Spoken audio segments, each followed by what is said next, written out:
Hello अस्सलाम वालेकुम and welcome back to my YouTube channel. तो कैसे हैं आप सब लोग। आज हम बात करने वाले हैं एक स्कॉलरशिप के बारे में, क्योंकि काफ़ी सारी स्कॉलरशिप्स जो हैं वो ओपन हो चुकी हैं, स्पेशली जो सीएससी के अंडर हैं, और आंसू स्कॉलरशिप है, इसके अलावा सिल्क रोड स्कॉलरशिप है।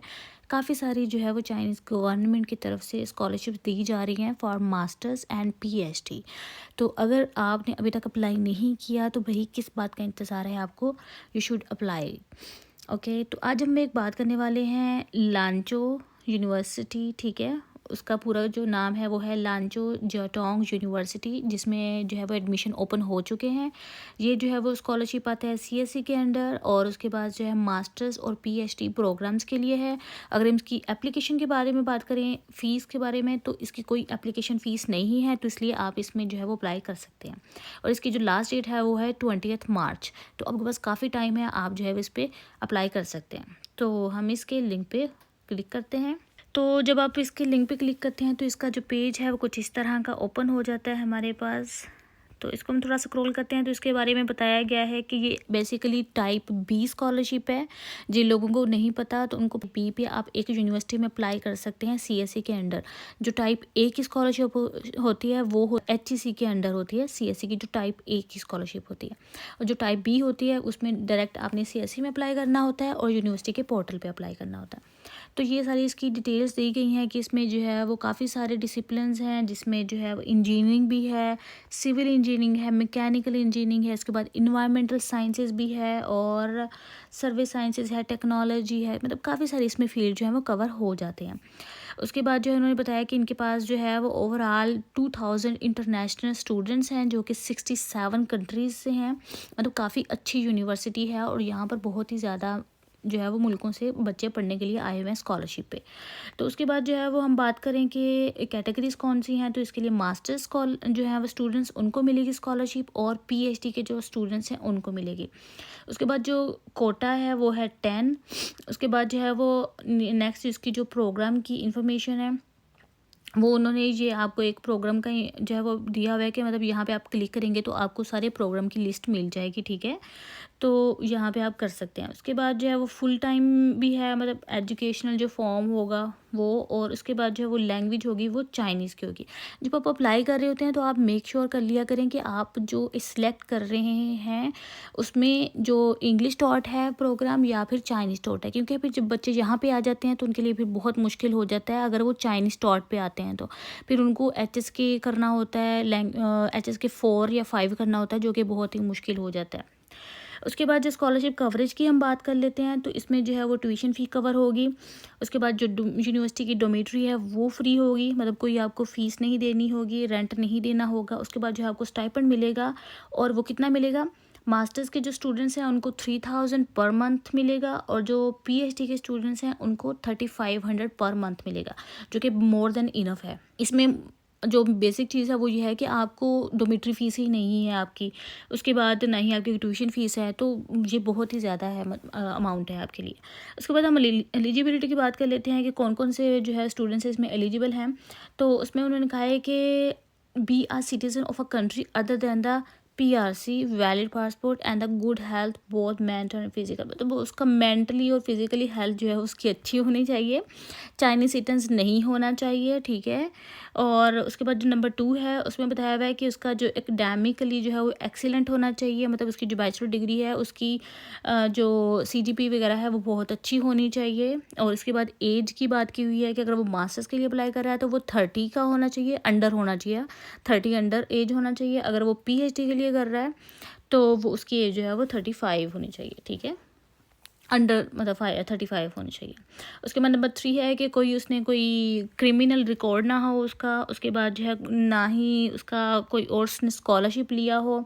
उसके बाद जो है वो पास HSK 4 लेवल। देखा, ये चाइनीज़ टॉट प्रोग्राम है तो इसके लिए आपको पहले ही HSK 4 आपके पास होना चाहिए।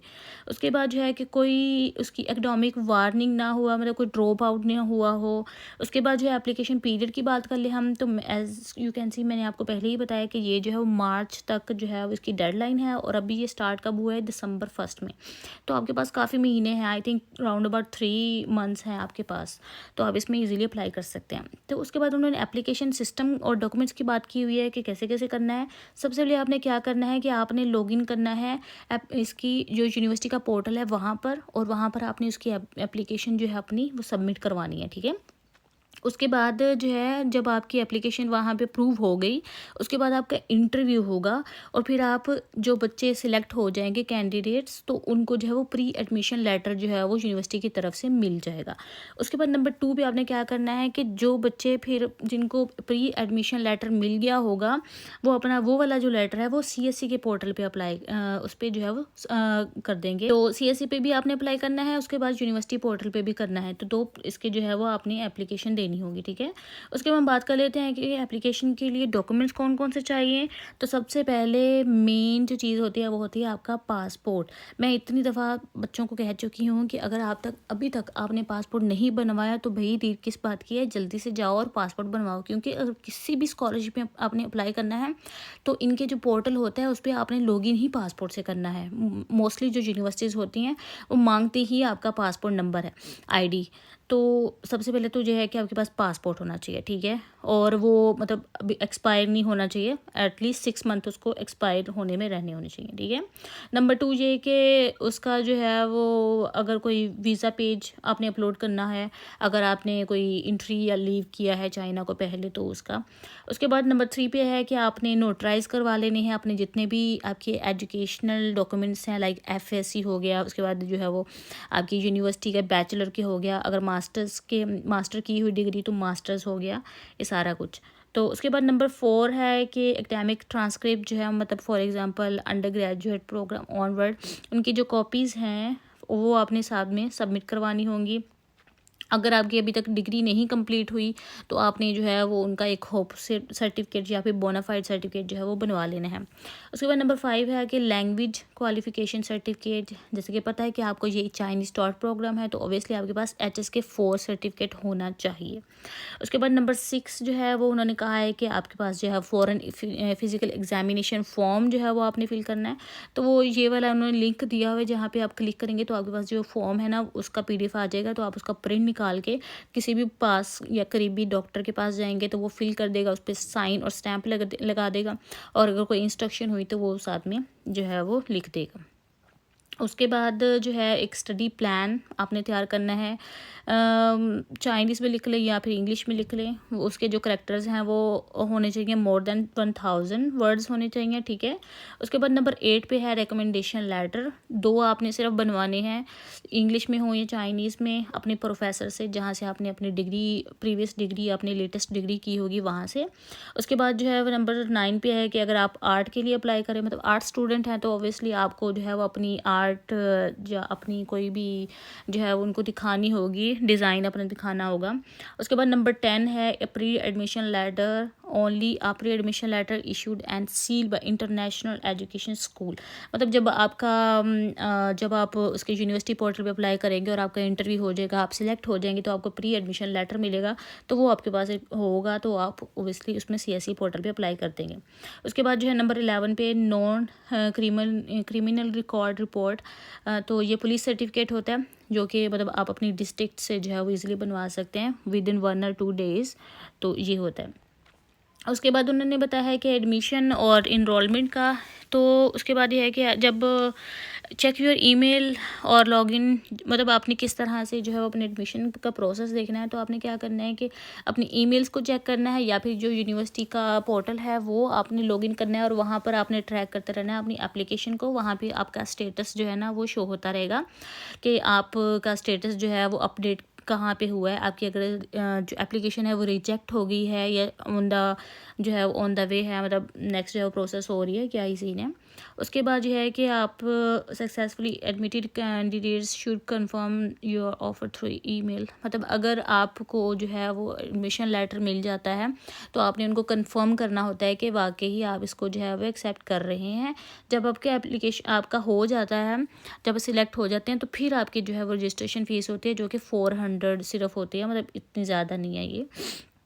उसके बाद जो है जो पेमेंट होगी वो ऑब्वियसली ई वर्जन में होगी, तो उसकी जो रसीद होगी वो आपने 15 to 20 डेज़ में जो है वो उसमें जो है वो सबमिट कर देनी होगी उनके पोर्टल पे।